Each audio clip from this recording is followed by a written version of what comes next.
now apparently because of the creosote or whatever disposal, they can't do that. Well, they were exposed to the rain, and many of them rotted out at the bases. So a few years ago, we put the, see where we tied beams to them.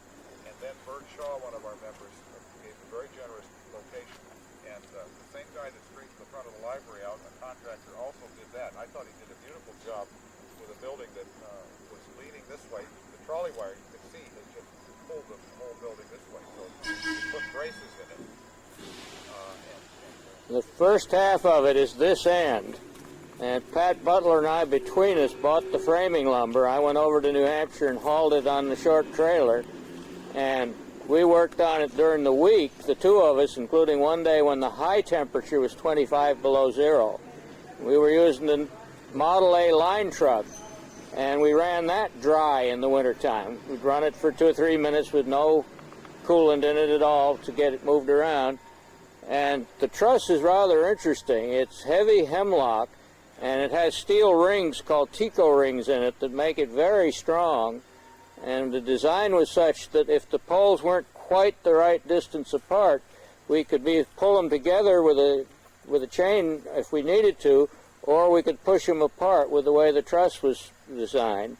And I actually wrote a paper for college credit on the design of that building.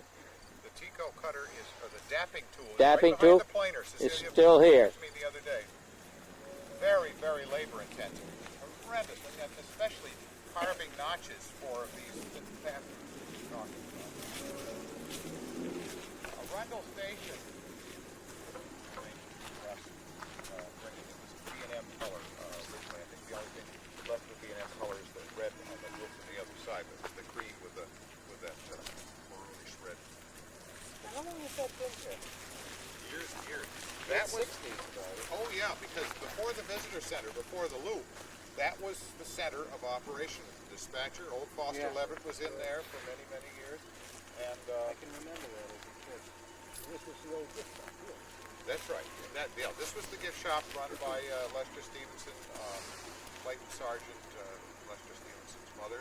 Lester Stevenson Jr., by the way, who's still very active with his son and his grandson. So that's the fourth generation of people here. Wonderful to see him come back.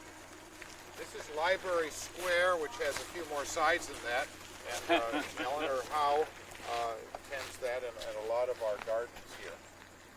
The clock came from Copley Square. One of our members took it home to fix and didn't quite finish it. But hopefully we'll put it back. And the railroad crossing sign came from East Broad Top, but it's now in reverse colors. Back in your car? Yes. I'm glad you were wrong here because you certainly overhelped me. Now he's in Kennebunkport. The division of the two towns was 1911, 13, somewhere 1911, 1913. When I first came here, it was Arundel, which we're in now, was called North Kennebunkport. But before that, in 1911, it was all one town, Kennebunkport, and all of this was all one town. Well, the people up here in what was very rural, countrified area, more or less all farming and not economically the same as Kennebunkport, were quite concerned about the fact that their taxes weren't really getting in the services and all the swells downtown were getting that. So they separated. And by an act of the legislature, I think we have some people that are going to get us in. They goes a townhouse, which is down to a mile and a half. So was it the actual field side of the rail that was the border? No, it was the right of way. The right of way. People used to.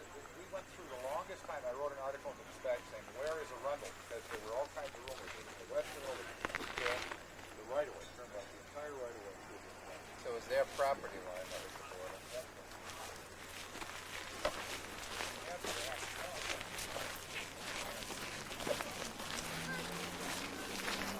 The fellow that we yelled hey to. This is his, we call it Danny Land Pond. He's done an absolutely magnificent job. This building has paid for itself by sale of stuff that transit companies get rid of, surplus, and then he sells back to them at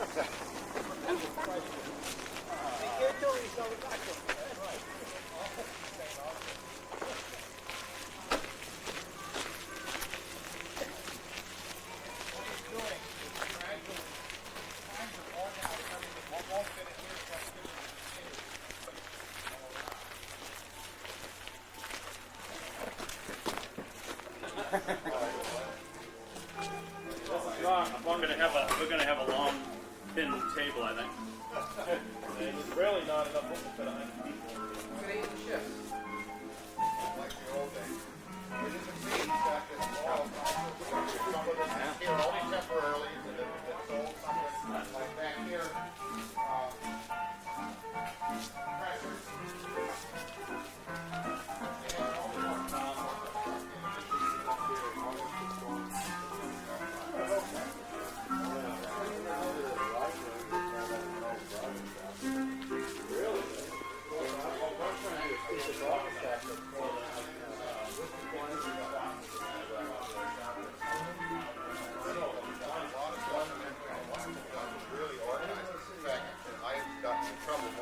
Bringing something in here without permission because there's a system to it all, and when we just move stuff in here willy-nilly, they never being able to get anything done.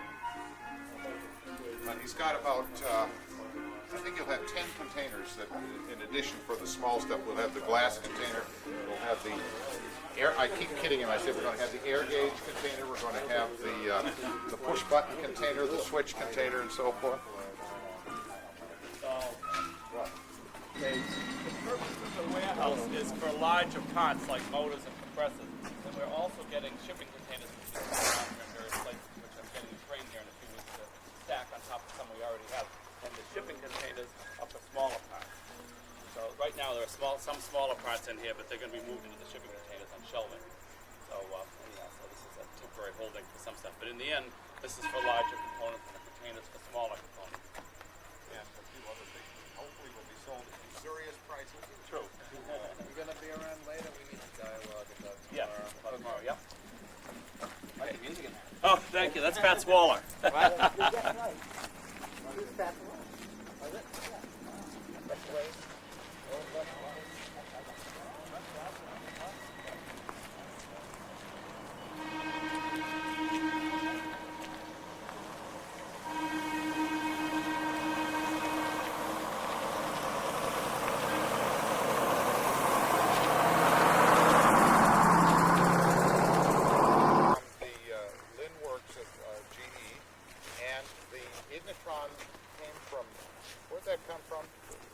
Rectifier came from somewhere out west, and we hooked up the motor generator set first because it was more close to being ready to go. A fellow by the name of Tom Brigham did that, and just got the system quite a bit through it also. Then the Ignitron, which is the mercury vapor power station, was then hooked up, and then they took all the mercury tubes out and replaced the silicon, and that's what we're running on now.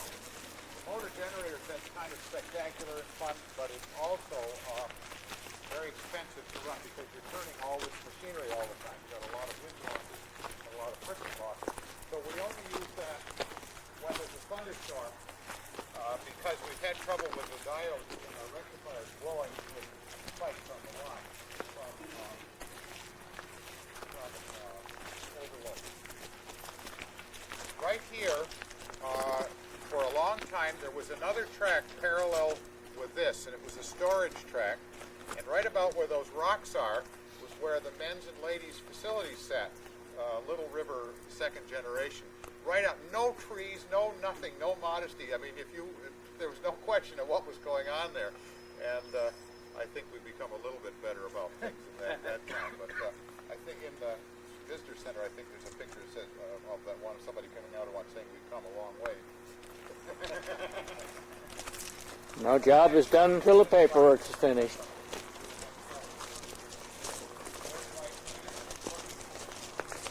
About something. Is it not working? Oh, okay. You just want to count the electrons today? Riverside Farm, again, was built. It was a very labor-intensive construction. I don't know whether these special connectors that you don't have access to, but it's a full building with a two different things. Believe it or not, it's our best building for storage because it has a lot of ventilation. It's up high enough so it can drain well. The other buildings are built on sand and we have tremendous moisture problems in there.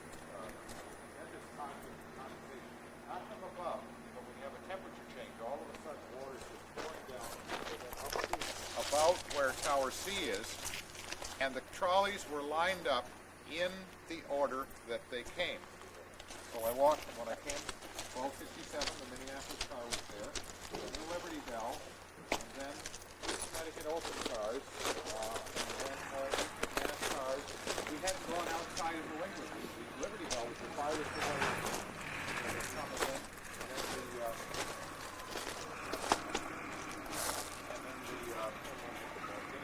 car. Since we didn't move anything, what they had to do was build track on the end and keep moving things north 30, 40, 50 feet, whatever it was. The other thing I forgot to mention, you can see where the Baltimore car is. Well, that was right against the bushes and the fence. That's the car that's through there. We painted and restored only the picture side of cars. The other side, they didn't move, you didn't see it, so you didn't do it. For 4387, when we went to restore it, one side had already been stripped, it was really new, but the other side had the original paint on it, was like concrete, trying to get it off. And eventually, it was such a big thing, restoring cars around it, both sides. The loop came from Arlington Heights, at the end of the Heights line, just before the and I can remember PCCs going around it. It hadn't been used for many years. It was only 10 years or so, so the rail was virtually new. South Boston is named because that was a rail from the South Boston Carbine on E Street Boston. We moved that up. Alan Palmer and I don't know whether you know Alan Palmer or not, but he worked with Parks Trained Bears or Parks Electric Bears, we call it in New Hampshire. And we had the loop piled on the trailer before it came. So you never do anything like this now. The rails are all sharply curved like this. So we put them on up over the cab of the trailer and down onto the ground and dragging literally on the highway because they were just too long. So we left a mark from Massachusetts up to here, all the way up. And we went on to the Hampshire Turnpike and the guy said, you really shouldn't be on this. Why don't you put in jail. And we unloaded that rail, Alan and I, with the train car. I had never run the train car before. And I said, well, I think this lever does this and that lever does that. So we dumped all the rail off right about, well, somewhere along in here, and then eventually picked it all up. The other thing about running the crane car is you've got 600 volts right within inches of where you are, and of course everything else is grounded. You were always alert. Oh, you can turn the lights on in that, John. We had them off because it was wet, raining. Where's the switch? On this end, to the left of the door. Okay. The city of Manchester was a product of Shop One.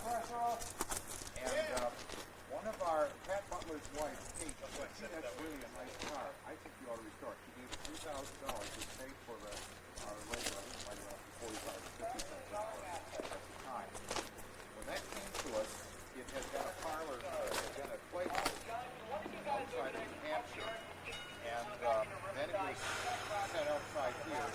The roof hood had rotted away, and the side roof was gone. The paneling on the side was gone. Plus, a number of people who should not have got their hands on it. That's the one that I put into the old garage, which later became the book library. And then if you anybody can learn how to run anything, or repair anything.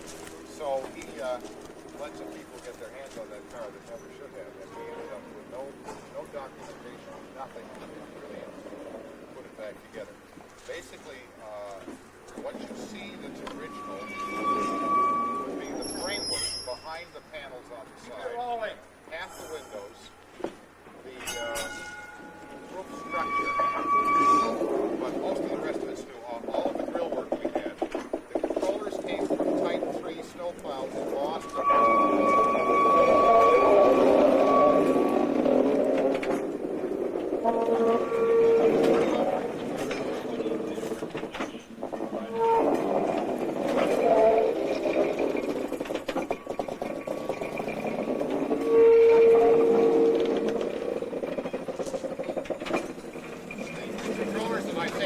Type 3 snowplows, and they were used to lower the wing blades. The handbrake, one of them was in our vine car from the Claremont Railway, number 4, the other one we made new copying it. The truck came from Portland Railroad car, which they had scrapped to get a truck for our Manchester number 60, and the motors came from a car from the Rhode Island company. So we've got a bunch of stuff in there, but it all needs to work. All right, why don't we talk about this also. The station, Morrison Hill, was a destination, a stop off on the Portland-Lewiston Railway. One of our members, John Mazzei, found it in a field in very decrepit condition. There's a picture of it right behind back that you can see, where it really was bad. And he got the tiles from a company that manufactured them originally. It's a tin building, basically. All that you see is metal on a wood frame, with the exception of the windows and the door and so forth. It's had a lot of restoration, but somehow they had a little problem on the roof. They're having to do it again. But this is typical of an interurban stop. The wainscoting came from a church. Inside. Oh, that's right, yes. This signal is from the Lehigh Valley Transit Company. They originally had all the stuff in it, but it didn't work, so Ken Bishop has kept the outside, and it's exactly how it looked exactly like it did originally.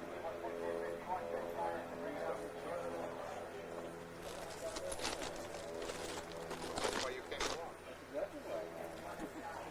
Now, answer me a question about the city.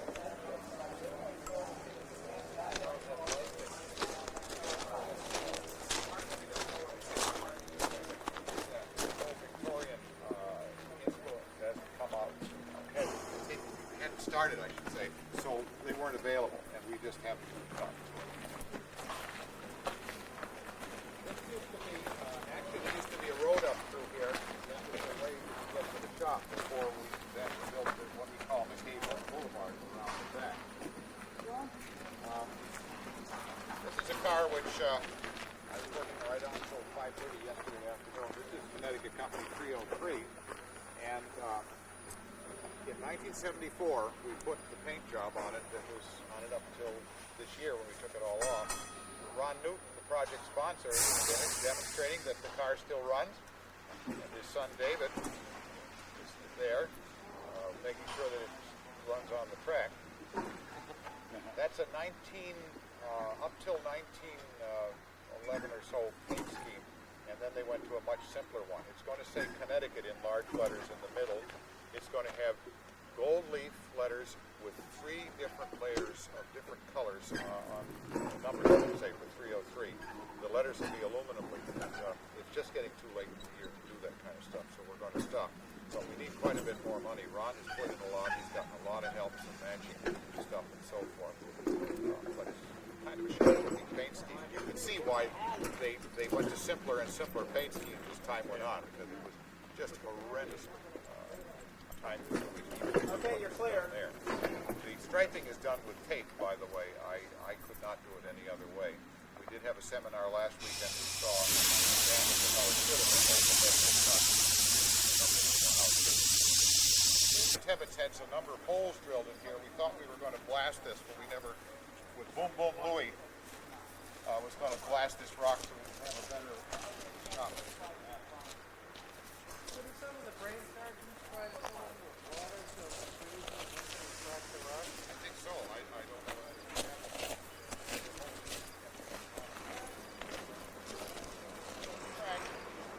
Came from the San Francisco. Wasn't it also laid in the middle of a snowstorm?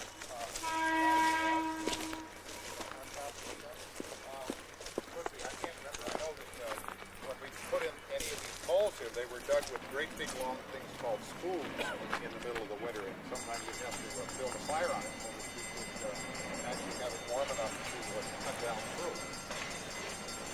The reason this building was built was pretty effective.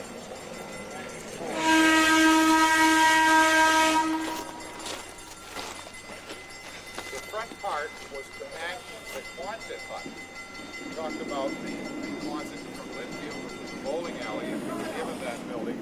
The bowling alley is still there, but obviously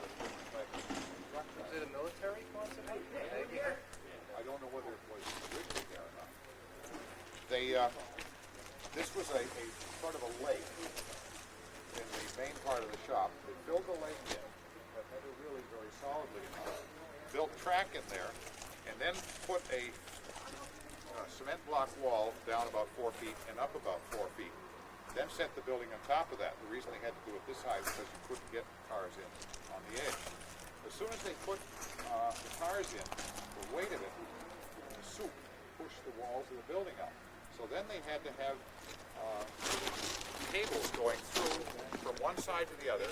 And of course they had to go through the cars, and it was very difficult. Jim Tebbett spent many hours up here working the compressors up here, doing sandblasting, and telling about the wonders of working in the Quonset hut. Don't get me started. That was awful up here. So you couldn't walk through the building hardly. And then in 1967, February, the snow you had a very heavy snow, like 24 inches of heavy wet snow, and it collapsed the building. Fortunately, the 504, the big Montreal and Southern County baggage car, was right in the center. That kept the whole building up, collapsing the other cars that were on it. The Baltimore semi-convertible got pushed down some. 504 since had its roof totally rebuilt. Now the reason it wasn't long enough, so they built this, what we call now the Quonset extension. This is to conform to the shape of that. The other part was a building that was built using the old foundation partially. So that wall is on the original foundation. The other one is 20 feet wider, so instead of 45 feet, it's now 60 feet by 120 feet with this extension here. This is terrible. The crack spacing is too narrow. It's impossible to work on, but we seem to get things done.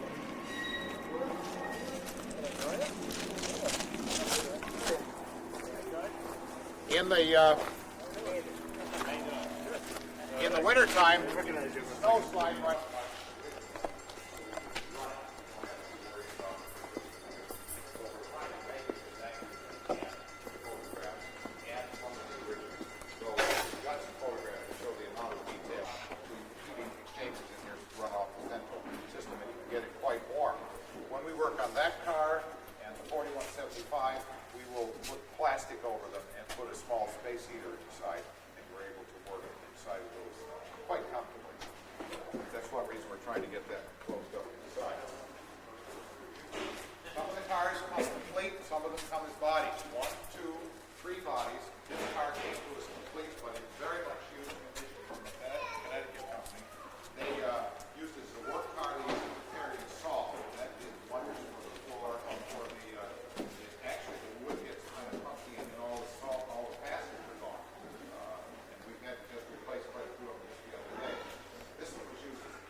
It was a shed of some sort, may have even been a house. It was up on a hillside when I first spotted it. Of course, they take out all the valuable stuff. They take the wire out, they take the trucks out, the motors, and anything like that. So we have to replace them.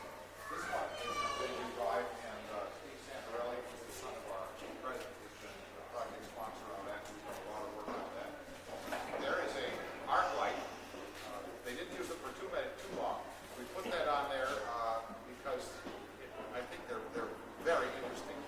They got rid of these after a while, but for a few years they ran on. This car ran in Lawrence, and we found that was a tag, Lawrence, on that arc light, so we know it actually ran. The trucks for this are probably going to come from a Boston wood car that we are. And when we first started in this shop here, Jim Tebbett's and the fellow working on the Chicago car. This is all wide open. Now, of course, we heat this every day, and one of the reasons we almost closed the shop is the expense of heating. So thank goodness for that insulation, because that's the difference between what we can afford and what we can't afford. When we started using this, and I would come down weekends in the wintertime, we first built this second floor here, and Jim had an awful lot to do with that, drilling many, many holes the hard way here. He was on the end of a large drill that tended to turn him around a few times. I did it a few times, and it was not fun. There was steel beams going across here. So we heated upstairs. This was open downstairs, and and then we gradually added the balcony both in the downstairs, and then when the Casey O'Neill granted it, we did that whole section all at once, and it made it possible to break this up into relatively easily heated areas so that we don't have to heat the whole thing.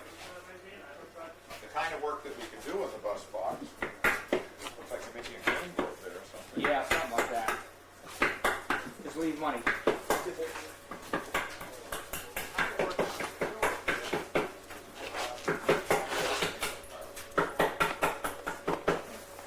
In fact, at the one in Tansboro, New Jersey, it was just left for junk outside. It was really in terrible, terrible shape. The trucks went to another museum, and it was only recently we were able from Cleveland to get the correct trucks because they had a pair left under a little car, and we were able to get it out from under the nose of the museum out there. So in the wintertime, we did a great deal of work in here, such as putting the ceiling in. This car, because it sat outside, it was in terrible shape. They have canvas roofs, the canvas goes, the wood underneath, of course, goes, which means the masonite ceiling goes, which allows water to rot the floor out. And so it just is a steady progression. The window post partially went because of the operation. This is a post going down through a piece of wood, and right here, this joint will leak, and then water gets down inside, so they rot all inside. So all the window posts are new, the floor is new, and I'll say the ceiling is new. This is original. I want to just do that. You don't appreciate what you do, what I'm doing. What's your method for this tile? This is like a rubbing compound? Elbow grease and fine steel wool. And Steel wax. wool? And wax? Wax. I may do it differently another way. That's the way they all work. Cherry. Okay. When this car came, when this car was originally built, it's the configuration that's in now. But then it went to the Shaker Heights Rapid Transit, and where they wanted to run them in trains, you can't run them in trains with K control, which is the big kind that you see in most of our cars. So what they did is they ripped out the K control, they took the tab and swung this panel over here, and here they put contactors and relays for what they then called HL control, which is hand line. It's a way from one control you can run the controllers and hold as many as you want and put train type of air brakes in. We went back to the original where you had the K control and you had this car pulling a trailer car of similar construction. It's been just really interesting to get this back the way it was. The Electric Railway Journal in 1912 wrote quite an article describing these cars, including all the sizes of steel. So when I ordered steel, I was confused. And then I went out and checked it on the car. There was a rough diagram that showed exactly the distance from here to the front. And it showed this angle so that I knew that this was exactly right. The ceiling was pieces and parts. Is that chunk of ceiling around, or did that end up upstairs? Remember that piece that you had? To make the bowls on either end was a real job. We had one in our trailer car we were able to reproduce more or less, and that is to copy, and we made a mold and we put fiberglass around that mold, so that's what we had at the end. And then the stripes were done with tape, which is the only kind I can do. The seating, when this was originally run in Cleveland, was 12 cross seats, 6 and 6 for that, and then this J-shaped longitudinal one. When it was in Shaker Heights, they didn't want to sit next to a very individual working class, so they had cross seats all the way along. We're going back to the original. So was it compromised? You had transverse on one side, longitudinal on the other? That's right. So that's what this would be. When we got it, it only had 3 seats in it. We hope to get the rest of them. Fred Maloney is looking high and low. And I think we finally found them, and now it's a matter of getting them from there. So we built these seats. They've all been in more than once, but we're doing finishing work here. And to get them out of the way, we took them out. We've got to run the wires to the plumbing. Well, the plumbing we just ran in the last summer. The wires have to we have borrowed such things as this Nichols Lantern Company selector switch. And what this is, you'll notice there are 5 light bulbs here. If one of those goes out, somebody want to reach up and unscrew one of those light bulbs and demonstrate? Who's tall enough? You are, okay? It won't hurt you. It's not too hot. Now watch what happens to all the others. So one bulb goes out, you're in the dark. Okay, now you can put it back again. They, as part of a study for this car and a part of economy, they said, well, now we can make light bulbs big enough. We don't have to put a whole row of them. You notice the old cars have lots and lots of light bulbs. They were only 23 watts or 36 watts or something like that. When they could come out with 101 watt bulbs, then they only needed 5 of them. But, why did the others go out? Anybody know? Series. 12, 125 volts times 5 is 600.